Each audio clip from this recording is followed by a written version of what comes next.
Our topic today is what happens at the beginning of a case when we're thinking about compensability, when we're thinking about accepting or denying a case, we're thinking about investigations, and we're thinking about how we tee up the cases for specific defense scenarios, including occupational exposures versus traumatic claims. My, of course, disclaimer is this presentation is for instructional purposes only and not legal advice as to any particular matter. Today, we're going to talk about what you do when you're accepting a case, what kind of documentation we're filing with the New York Workers' Compensation Board, and I'm going to touch on a foundational issue, which people sometimes don't think of it as that foundational, like average weekly wage, but it's a huge issue in New York workers' compensation defense because there is so much litigation about that. So we're going to talk about that. Now, you should be able to reach the handouts that I've put into today's materials.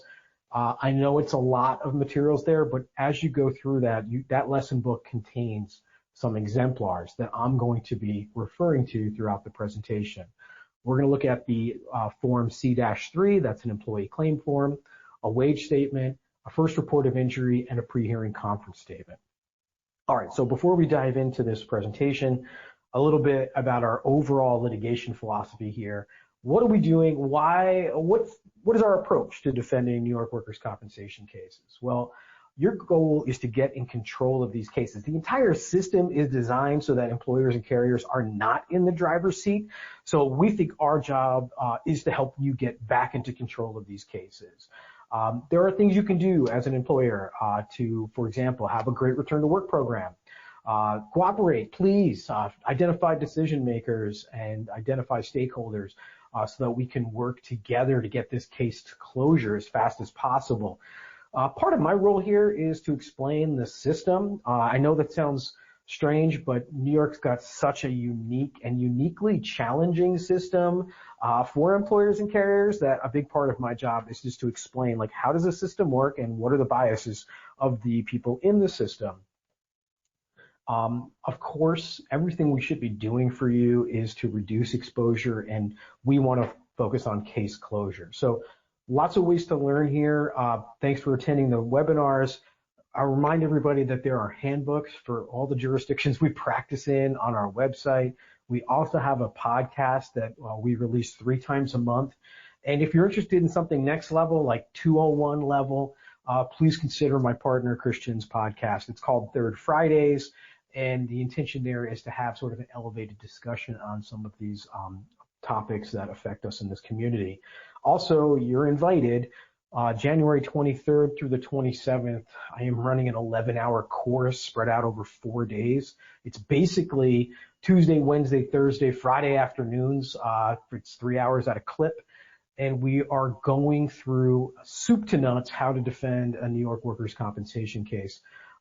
We are an accredited continuing legal education provider in the state of New York, and this presentation is accredited. So if you're an attorney and you're considering taking this presentation, you will get 11 hours of accreditation, including an hour of ethics credit. So that's a lot of time. If there's an attorney you think might benefit from this presentation, you can share with them the registration link. It's also on our firm website. So what is LOIS Law Firm all about? What do we do here? Our mission, vision, and values. So our vision is to serve the top 100 carriers and employers nationally and to be the best place to work for our teammates. Our mission day in and day out is to take control and stay in control of these workers' compensation cases and drive them to closure.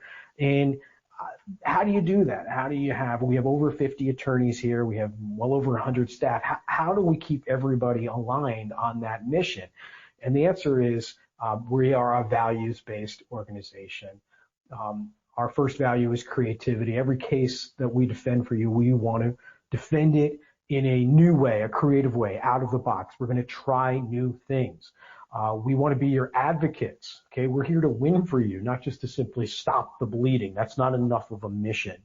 We want to be professional, so there is going to be a balance. I think of us as pretty aggressive litigators, but of course the boundary there is going to be the rules of professional conduct and the rules of ethics. And of course, we are going to take direction from our clients. And the last value, the fourth value, is service. Without clients, attorneys are Ronin. or worse, law school professors. We take our clients seriously, and we know that we need to be responsive to our clients. So these are the 4 values that we live here, and it's how we serve our clients externally, but internally it's how the firm is also organized. So let's jump in to today's topic, which is case foundation, which is what should we be thinking about when that New York workers' compensation case first gets assembled or indexed, when that loss first occurs. What are we thinking about? Please note that in this jurisdiction, the claimant is afforded 5 presumptions, and these presumptions are very, very significant, and they really do color the way that we defend cases for you. So the first presumption, of course, is that the claim comes within the provisions of this chapter.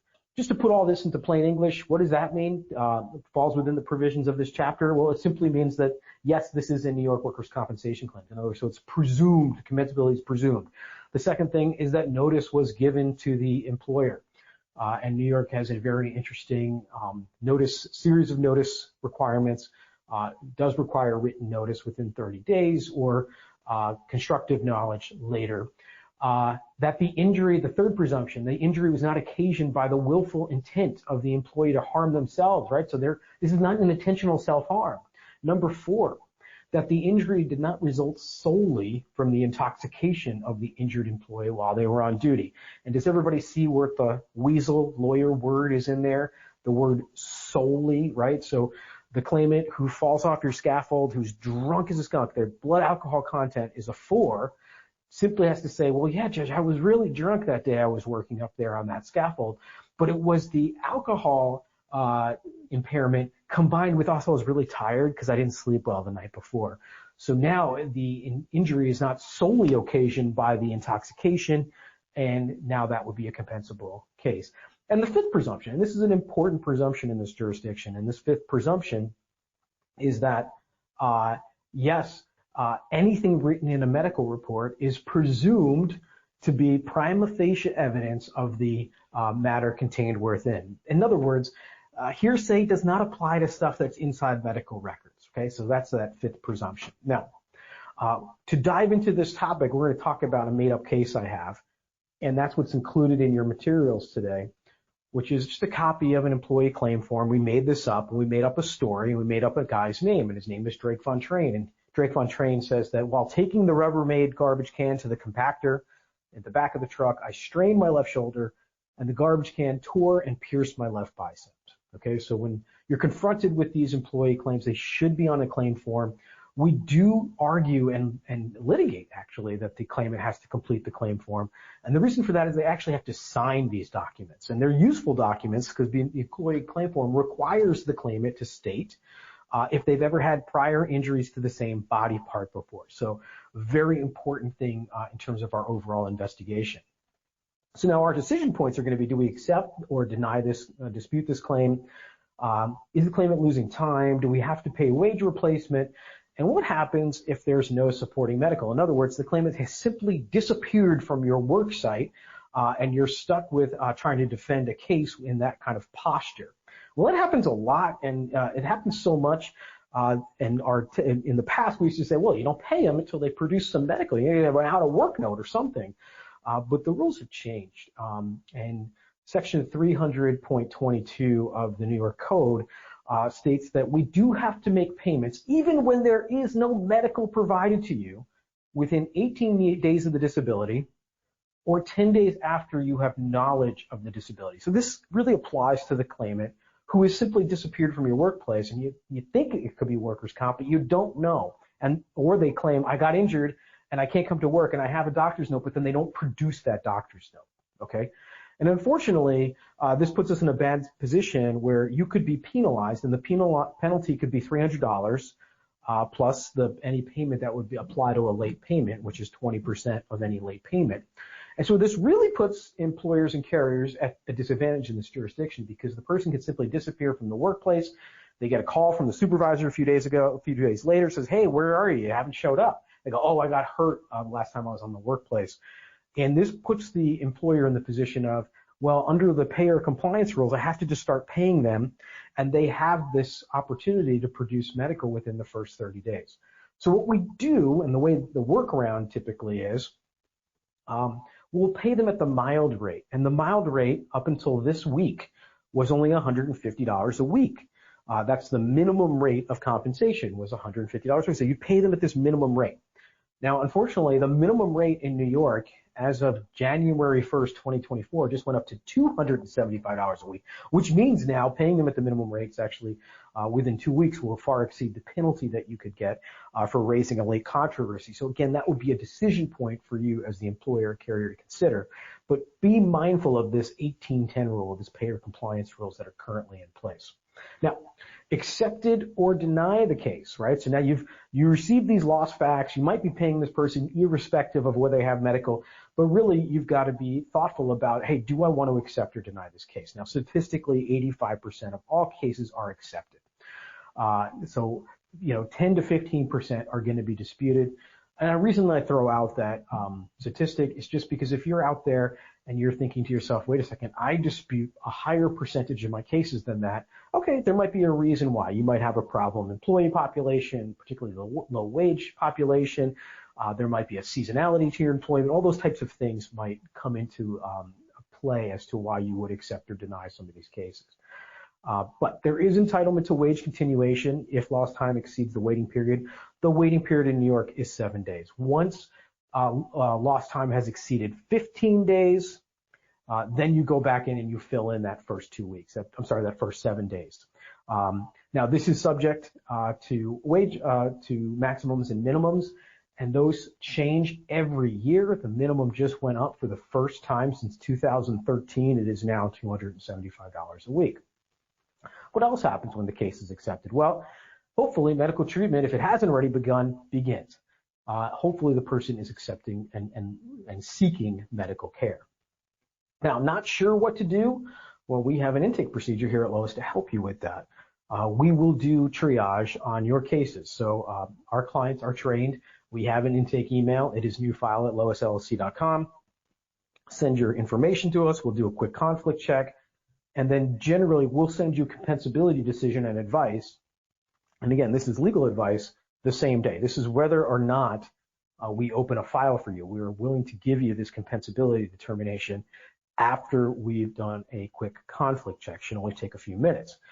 And this is so that you get an advisory opinion or that you can use to paper up your file and protect yourself. If you're denying a case in New York, there should be a valid reason to deny a case. If you do say, okay, go ahead, we want to accept, we want to deny this matter or accept this matter, but we want you to defend it, then we will go through our next steps, which are sending you an acknowledgement letter, and we'll file a letter of representation with the Workers' Compensation Board. We'll serve relevant discovery on opposing party, and of course, we will then, review the case for the potential for third-party recovery and send a Section 29 lien writer. Now, denied cases take up a lot of our docket and our workload here at LOIS LLC because that's what we're doing. We're litigating these defended cases. Now, imagine in our example case, the Drake Von Train case, the employer decided to challenge the compensability of the claim. So what are the steps for that? First, you got to come to that decision. And again, this should not be reached lightly. We should not be just denying every case. Another thing is, the employer carrier who says, like, I need time to investigate.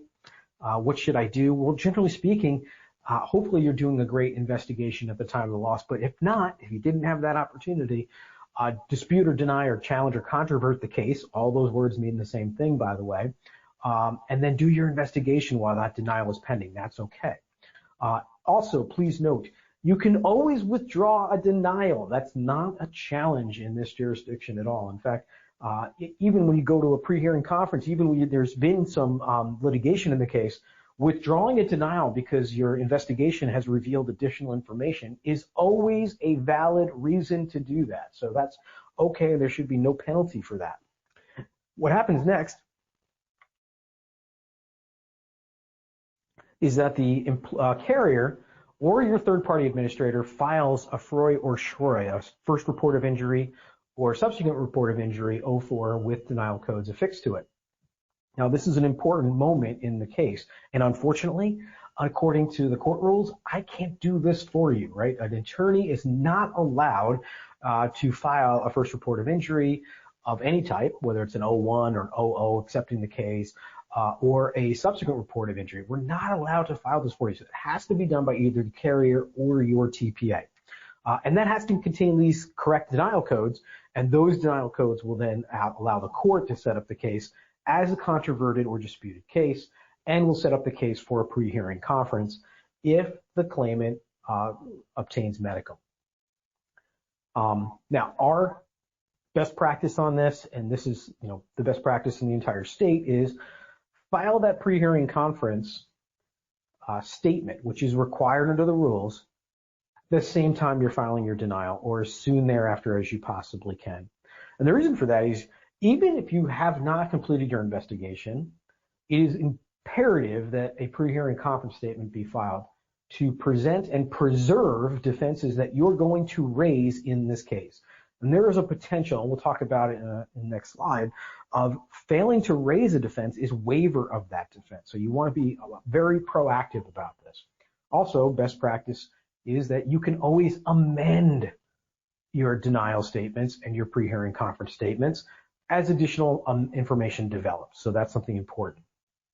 Generally speaking, my office is going to be trying to identify and contact and prepare witnesses as soon as possible, as soon as we know a case is going to be controverted. We don't want to lose that opportunity. Now, more than 300,000 cases are filed each year in the New York workers' compensation courts. Statistically, about 9% of those are denied. Now, in my practice, about 30% of my cases are denied, okay? And that's simply because I'm a litigator and I see a higher percentage of denied cases. So if your percentage of denials is a little higher, that's okay. Again, you have to look at what is your risk population and what's going on. I can also tell you that the board certainly audits carriers for what is the percentage of denials, and then what happened with those denials. Were they sustained? So this is a moment to be very thoughtful and careful. All right, parts of a denial, and in our handout materials, there's parts of a denial, or some exemplars of that. The Freud-Schroy is the most important and pivotal point of that denial document. Why? It's because that is where the employer or carrier is laying out, here are the defenses I am raising in this case. What's going to happen next is the case is going to go to a pre-hearing conference, and all parties need to file a pre-hearing conference statement called a PH-16.2. Now, once they go to that pre-hearing conference, it may or may not go on what's called the rocket docket. That's called the expedited hearing calendar. So, all denied cases get a pre-hearing conference, but some get put on the rocket docket and some do not. Now, according to the rule, and it is Rule 300.38, some cases should never be put on the expedited hearing calendar. Should never be put on the expedited hearing calendar. Let me give you some examples. Number one, a death case. Death claims should not be handled in an expedited fashion. Number two, occupational or complex etiology cases, cases in which we're not talking about a simple traumatic slip and fell and I hurt my back. We're talking about I was exposed to a specific chemical over a long period of years because of the nature of my employment, and that has led to a very specific type of cancer or cumulative injury. Okay, those kinds of cases are more complex and they should not be put on an expedited calendar. And that's important, right? Because particularly when you have cases that involve issues of apportionment or successive liability, none of those cases are right for the expedited calendar. But of course, you're going to see that the courts and your adversary are going to want to put everything they can on the expedited hearing calendar. And the reason for that is because once it's on the expedited hearing calendar, the time from having that initial conference with the judge to getting a final written decision is 60 days. Okay, so that includes, by the way, all your discovery, all your testimony, all your depositions, everything. That's a very short amount of time. And as you know, when you're defending a complex case, the shorter the amount of time you have to prepare and present your defenses, that does not inure to the benefit of the employer or the carrier. So that's something to be very thoughtful. Again, what can happen at a pre-hearing conference is completely determined by what's in the rules. So best practice is to be very conversant in the rules. If this is something that you're not comfortable with, take a look at Chapter 1 of my handbook, which again can be downloaded right from our website. So deadlines in these cases. From notice of indexing, the client, meaning the employer or carrier, has 25 days to file their first report of injury denial type or subsequent report of injury denial type. If they fail to file this on time, they may waive specific defenses. And those defenses are outlined in the statute, section 25(2)(b), which says you may waive your right to raise employer or employee relationship, that the injury ever even occurred, or that the injury occurred in the course of employment. Now, these are very significant jurisdictional defenses. Imagine that. You fail to file a piece of paper on time, EDI, and because of that, this person is going to be deemed to be your employee. Again, that's a jurisdictional waiver based on failure to file. That's crazy, and that's a real gotcha, so be mindful about that. What happens next? The board is going to schedule that pre-hearing conference. The idea of the pre-hearing conference is that all the parties get together and explain to the judge of compensation, here's the proofs that we intend to produce, and judge, after you hear all these proofs, you're going to agree with us, this is not a compensable case. All right, now, you've got to file this pre-hearing conference statement 10 days before the pre-hearing conference, which is going to be set by the court. What happens if you fail to file your pre-hearing conference statement? Guess what? You may waive all your defenses, and it says that right in the rules. So that's something to be very mindful of. Now, entertainingly, what happens if claimant's attorney fails to file their pre-hearing conference statement? And before you say, oh, nothing, Greg, probably nothing, the answer is they can't get a fee in the case. So even if they win, they don't get a fee. Guess what? That's a powerful leverage over claimant's counsel. If they failed to failed to provide you with the pre-hearing conference statement on time, 10 days prior, you can argue, judge, that's cool. Even if they win, they don't get a fee. Guess what? That's a party that might be willing to settle, right? That might be your leverage towards settlement. So be mindful about that. All right. What kind of defenses can we raise? Well, there's a whole series of codes that correspond to specific legal defenses that need to be raised on this first report of injury or subsequent report of injury. And as you can see here in the example, if we're saying the injury did not occur in the course of employment, so we raise these very specific defenses: no compensable accident, horseplay, willful intent to injure themselves, not within the workers' compensation law definition of accident. On the first report of injury, or FROI, you're actually going to put in 1A, 1B, 1C, and 1D. And as you go through, and I can give you some examples, but look, if you look at my handbook, chapters 5 and chapter 6 have a description of what all these codes are and which ones apply and in what scenarios. But for each different type of defense we're going to raise, there are specific codes that you're going to want to put into that first report of injury. So, for example, you're arguing there's no compensable accident. Literally, like, this did not happen. Okay, the codes would be 1D, 1F, 1L. And again, you could go through all the different types of defenses, but as you can see, and what I'm trying to demonstrate here, is that there are a lot of these little codes. I think there's over 20 of them.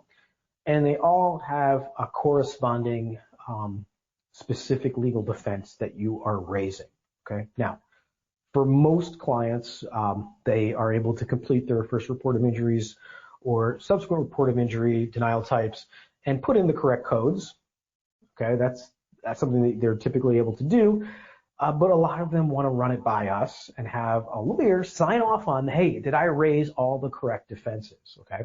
And by the way, if you're listening to this in podcast, I'm just clipping right now through about 5 or 6 or 7 or 8 slides here with lists of all the different defenses that are raised and what the corresponding codes are. But again, the reference material for all that is found in our handbook. So let's look at a general example here. The general example of this is not my employee. What do we need to do? First, the employer or the carrier, whoever's filing the first report of injury, has to put in the correct dispute code, which is, hey, not my employee. The correct dispute code is 3A, no employer/employee relationship. Maybe we're arguing the person's an independent contractor. Now, we, as your attorneys, have to know what is the defense of independent contractor, what kind of proofs am I going to have to show, and what is the legal standard, right? And our thought immediately upon helping you preserve that defense is, okay, who am I going to produce at trial? Who am I going to bring in to demonstrate that this claimant is an independent contractor? Because remember, Remember those 5 presumptions that we talked about in the very beginning of this presentation? Simply filing a workers' compensation claim is under Section 21, the first presumption. It's you file the workers' comp claim, you have a valid claim. So we have to take on the burden of disproving those allegations. Okay, that's on us. All right, now in the Drake-Montrain case that we're using as our exemplar, if you look at the example materials, we asserted a whole bunch of defenses in that case. 1D, 2C, 2D, 2E, 1L. And we argued that these presumptions do not apply. And so if you look on our first report of dispute, you'll see that's what we did. But the truth is, we actually denied this case. Those were sort of placeholder defenses. And the actual defense is that this really did not happen at work. Now, remember the story that he told us. I'm sorry, that we actually had covert surveillance that disputes the injuries. Remember the story that he said he hurt his left shoulder and left bicep at work. And here we have a video that shows him able to use his left shoulder and bicep in some other employment that he has. And here he is using his left shoulder and his left arm, and I'm hoping that you can see that. And wait, what's this? While he was under covert surveillance, it looks like now he's doing pull-ups on the street and able to certainly use his left arm and left biceps. And as this covert surveillance progressed, we were able to see even more things that he was doing. And here you can see him doing inverted pull-ups and really seems to be completely unimpaired. And I think as the video progresses, we're able to catch him doing even more and more of his personal workout, definitely making time for some self-care, now doing push-ups on the street. So for all of these reasons, we now have some wonderful covert surveillance which refutes the claimant's allegation and in fact shows that he's able to do things that he claims that he's not able to do. So great reasoning here to dispute this case.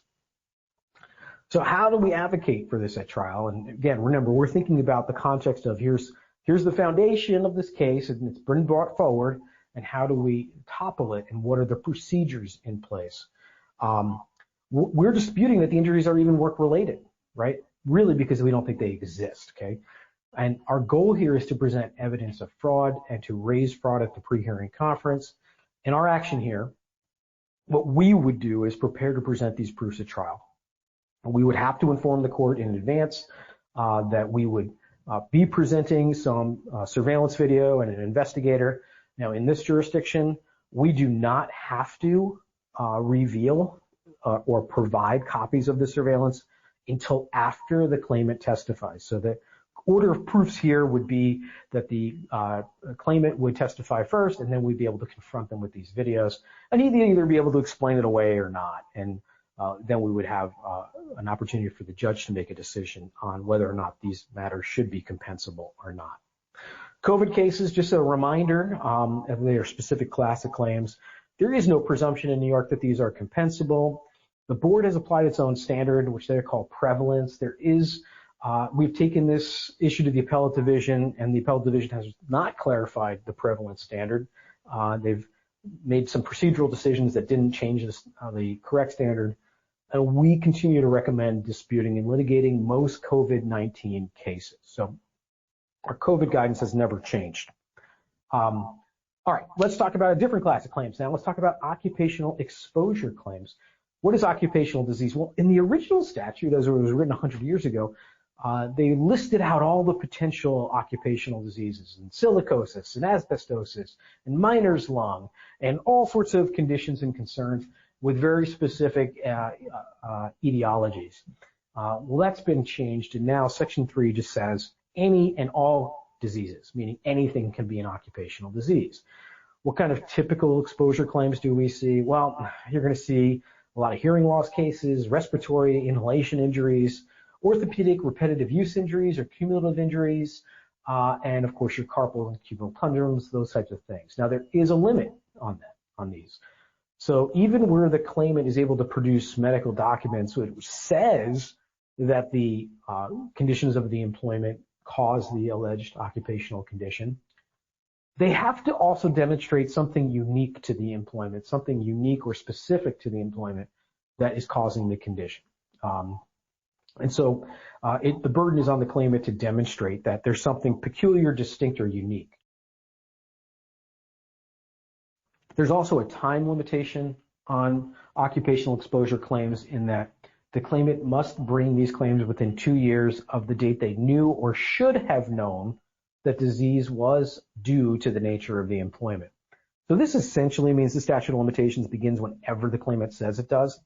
However, this can be defeated by going through the medical records and looking back and finding instances where the claimant complained about the condition earlier, and then utilizing that to establish an initial date.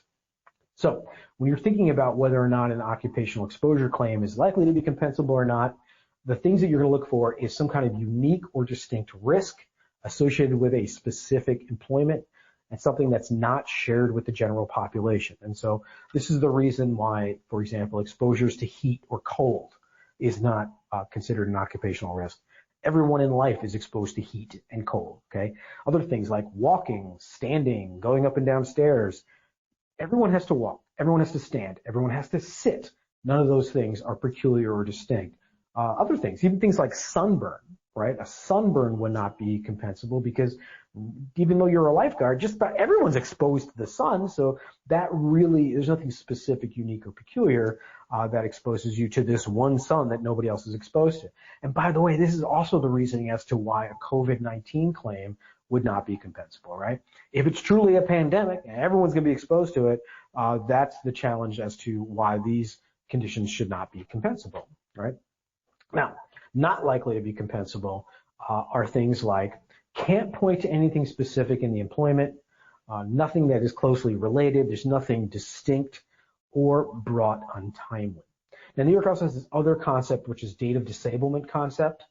And under Section 42, the board may determine the date of disablement to be any of the following things: the date the person last worked or was last exposed to the alleged disabling feature of the environment or occupation, the date they first had medical treatment, the date they had knowledge of their loss, or the date they first lost from work. So this could result in dates of disablement that could vary, right? I mean, if someone's retired 15 years ago and now brings a workers' compensation claim, if the date of disablement is the date of knowledge, which might be when they filed their workers' comp claim, there might be a very short period of benefits that would be due to them. But if the date of disablement is set all the way back as the last time they worked at the employment, then the amount of benefits might be significantly more. So that's something to be mindful of. This is definitely gamed. How do you defend occupational exposure claims? What are we looking for? What are we specifically thinking about? Well, the focus should always be on facts. Oftentimes we'll have better command of the facts and access to the facts than our adversary, and presumably things provided by the employer are going to be very useful. Now, I'm looking for things like air quality reports, studies, industrial hygiene reports, air sampling, mitigation procedures and equipment, the use of protective equipment. How about all the certifications the person had on using their mask properly or using their protective gloves or all those other things that we've had in our employment? How about anything that's like environmental testing, NIOSH testing, National Institute of Occupational Safety and Health testing, OSHA testing, recorded OSHA incidents that show that there was mitigation in place. How about media or marketing accounts? I have one of my clients that had an environmental claim brought against them, an exposure claim, and we were able to demonstrate that not only was there no exposure inside the plant, but they had actually won awards that the air quality inside the plant was actually deemed to be better than the air quality in the community right outside the plant. In other words, they'd actually won an award that said the air quality in this plant has less particulates and soot and contaminants in it than the fresh air, what you call fresh air, outside of the plant. Now, that employer was located in New Jersey, so insert your hilarious New Jersey joke here, but that's just something to be mindful about. Awards, certifications, ergonomic studies, any of that stuff is going to be really useful for us in defending an occupational exposure claim. And I would say, hey, look for any testing results, attack on the dates, right? So the dates are going to be something that we're going to be able to utilize to defend these cases fully and adequately and well. Now, if you want more on this or need more on this, check out Chapter 12 of my handbook because there's a lot of material about this. So what are we trying to do when we're defending an occupational exposure claim? Well, the first thing I want to do is I want to get this thing off the rocket docket. Remember I said earlier that there's two classes of cases, which are really not right for an expedited proceeding. The first one is a death case, and the second one are these occupational exposure cases. There's going to be more complex causation issues. There's going to be maybe more witnesses, more documents, more information we're going to have to accumulate. And so for all those reasons, we're going to want to dispute that, and we're going to want to challenge this. Also, you're going to want to conduct complete medical discovery in your occupational exposure claims, because lots of little gems emerge when you start looking into this person's treatment record. And of course, we're going to want to consider apportionment. Hey, maybe I did employ this person in a dangerous environment that exposed them to some contaminant which led to an inhalation injury. Like, maybe that's possible. But who else employed them in that same condition? So take a look at apportionment. And remember, apportionment can be applied to current joint employers, or it could be successive in nature. We're almost always looking for successive apportionment, and the reason for that is because we could point the finger back at some prior period, hopefully, of conditions that we can try to get contribution towards any award. Now, there is lots of case law that says awards should be apportioned against all the employers who caused the harm. So, this is not, sometimes the judges push back and they say, well, Mr. Lois, you're going on a fishing expedition. You're looking back at records from 10 years ago. Say, Judge, the law commands me to do this. I have to do this, and there's really good reasons to do it.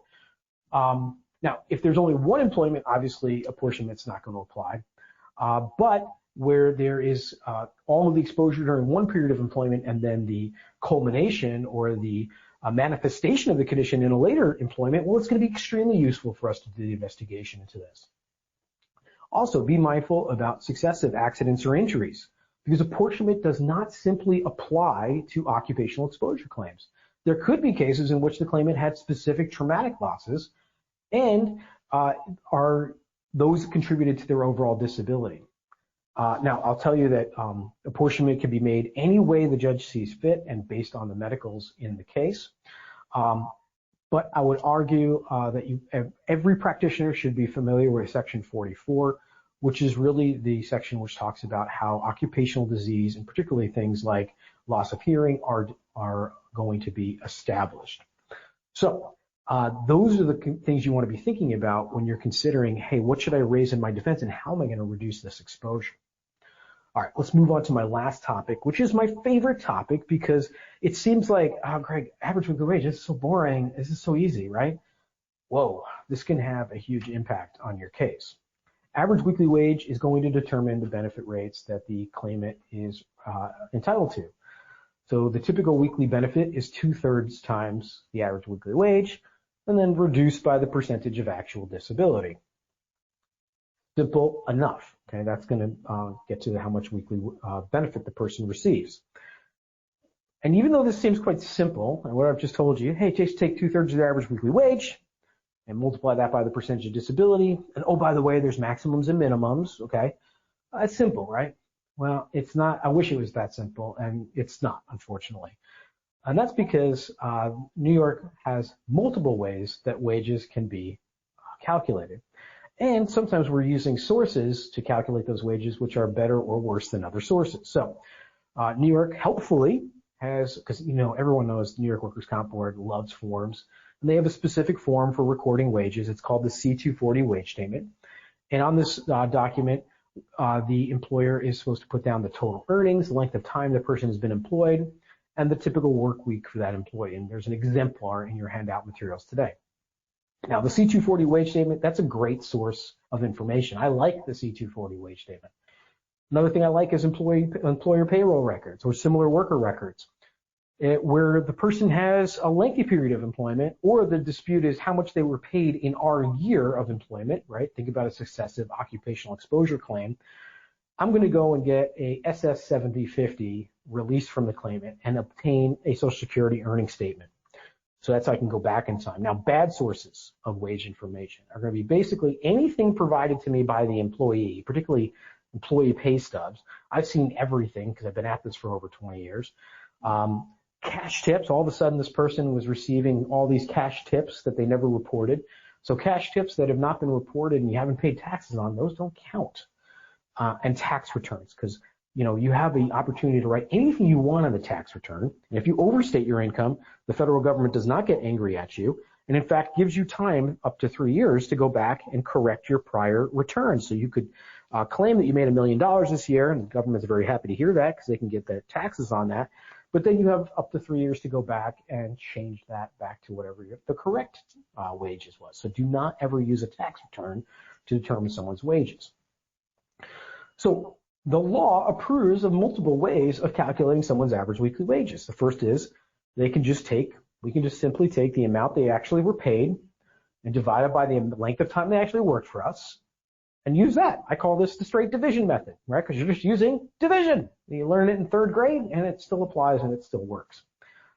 Next, you can come up with a hypothetical average weekly wage, first by calculating a hypothetical average daily wage and then multiplying that by a hypothetical number of days in a work year. This is called the multiplier method. And the board loves this method, and so do claimants' attorneys, because it's always going to result in a higher average weekly wage. And the last thing you can do is, if you don't have great wage information, for example, the claimant only worked for you for 1 week or 1 day or 1 hour, you can use another employee who has a similar employment. So you're typically going to be looking at same geographic location and same job title. Okay? All of these methods are specifically allowed under Section 14 of the Workers' Compensation Statute. So let's do some examples, or let's talk about some rules. My rule is I generally think the straight division method is the fairest for everybody. And by the way, we're trying to get to the fair, correct wage, not the lowest wage or the highest wage. Straight division is very fair. But sometimes you can't do it because you don't have that many, a great long period of time for wages. You only have a couple days or a couple hours or a couple weeks. Then you can use one of 2 different methods. You can use that hypothetical multiplier method, or you could use a similar worker method. Okay, the board allows for either. Straight division method. If you look at the C-240 wage statement that I've provided to you in today's handouts, the total earnings simply divided by the length of time employed results in an average weekly wage of $804.25 per week. If you use the multiplier, the same person, same wage statement, $37,800 in total earnings, worked 225 days. Using a multiplier, you're going to come up with a much higher annual wage and a higher average weekly wage of $840. Finally, using a similar worker, well, unfortunately, our similar worker has a much higher average weekly wage. He's been working at the employer for a much longer period of time. You come up with a dramatically higher average weekly wage. So using the exact same claimant, and just depending on which method you use to calculate average weekly wage, the lesson learned here is that you could really have a wide variation in what kind of average weekly wage that the claimant actually ends up in. And that's going to be the amount of money that pays them over the lifetime of this claim. So just be very mindful that average weekly wage is not as straightforward as it always seems. All right, what about concurrent employments? The answer is we're fairness. If they're losing income at concurrent employments in New York, you simply sum up all of the concurrent employments and utilize that to demonstrate what the person's average weekly wage should have been. That's just fair. Same thing for minors. New York has a rule about minors. If someone's under 25 years of age, it is presumed that should they have continued in that profession, they would have earned more money. And so in establishing their permanent benefit rate, you can take that age into account and arrive at a higher average weekly wage, 10%, 15%, maybe 20% higher, not generally much higher than that though. The maximums and minimums change all the time. Every year they change, and now they're changing twice a year. Our current maximum is $1,145.43, and our minimum has now changed as of January 1st to $275 per week. Next January 1st, it will change to $325 per week, and after that, it will be pegged to 1/5 of state average weekly wage. So just to put that in perspective, if it was at 1/5 of state average weekly wage today, it would be approximately $343 per week, which is more than double what it was 8 days ago. So just put that in some perspective. Some red flags and thoughts about average weekly wage. You're going to have some challenges in cases where the claimant's only worked for a very short period of time or has worked a non-standard sort of calendar, your part-time employees, people who work less than 4 days a week. Be mindful about wage expectancy. It can have an impact on your case if your case involves minors. And of course, concurrent employments. If the employee has concurrent employments, it is our job to reimburse them for everything they're losing from all the employments. But be mindful, because the example that we just went through, the Drake Von Train case, that gentleman was still doing his concurrent employment, and we caught him on surveillance with that behavior. So be mindful about that. Some takeaways: let's be decisive in our cases. We want to decide early to accept or deny. You can always withdraw a denial. It's statistically unlikely an accepted without prejudice case will ultimately move into denial status and be sustained. So my advice is typically raise denials early. You can always withdraw them. Occupationals should be defended, and really should be focusing on facts when we defend those. And the last big takeaway from today is let's not concede on average weekly wage. Argue, make your best point, look for the fairest average weekly wage. All right, I'm hoping this was a useful overview, and thank you for those of us who had some issues in the beginning with my audio. It was still looping. I don't understand exactly why.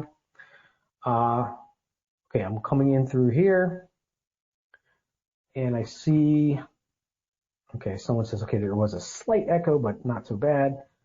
I'm taking a look through to see if any questions are coming through.